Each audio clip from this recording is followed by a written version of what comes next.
नमस्कार साथियों, आपकी जानकारी के लिए बता दें कि केंद्रीय कर्मचारी और पेंशनभोगी अब खुश हो गए, क्योंकि सरकार के पास डीए खाता जल्द ही उनके खातों में जोड़ा जा सकता है। इसके अलावा सरकार निर्धारण कारक को भी बढ़ा सकती है। इससे मूल वेतन में उल्लेखनीय वृद्धि हासिल करना संभव हो सकेगा।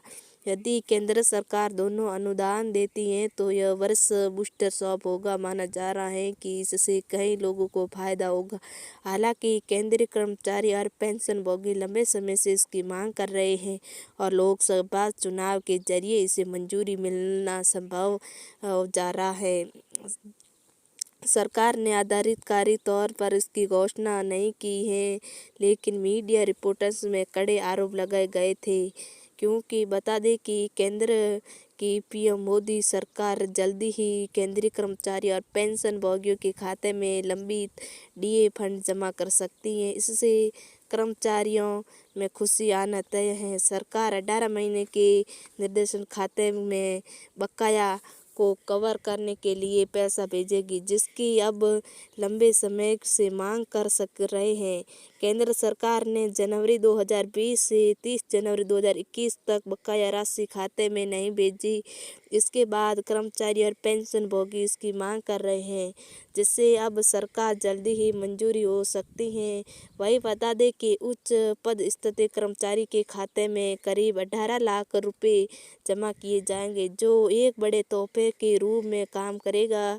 संभव है कि सरकार अगले मार्च से पहले यह रकम जारी कर देगी, जिसकी अभी आधिकारिक घोषणा नहीं की गई है। बता दें कि देश को एक बार फिर बजट का बेसब्री से इंतजार है।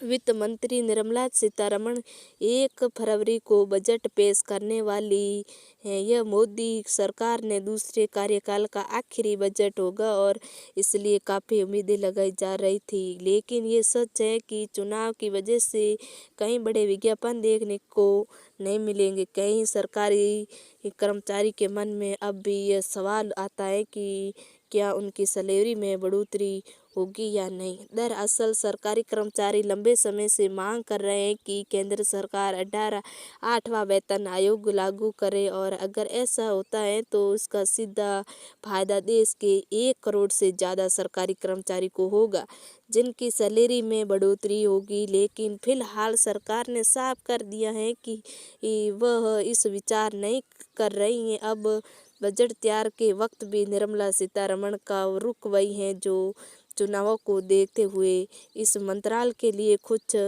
ऐसी खबरें भी आ रही हैं।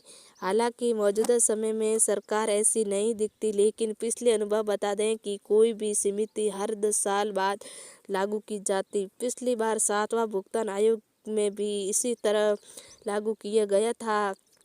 उस समय सरकारी कर्मचारी के वेतन में उल्लेखनीय वृद्धि हुई थी।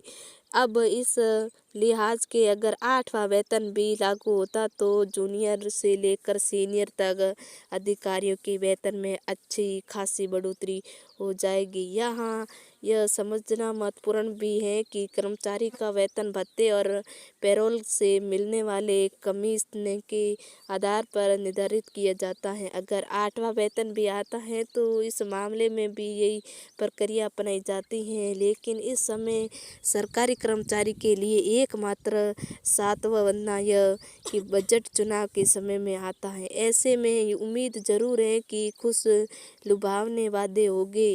आज के इस आर्टिकल में हमने आपको गुड न्यूज़ से जुड़ी सारी जानकारी विस्तार से दी गई है। मुझे पूरी उम्मीद है कि आपको ये आर्टिकल भी पसंद आएगा। हालांकि अब आपको बताना चाहते हैं कि यह सारी जानकारी इंटरनेट से ली गई है।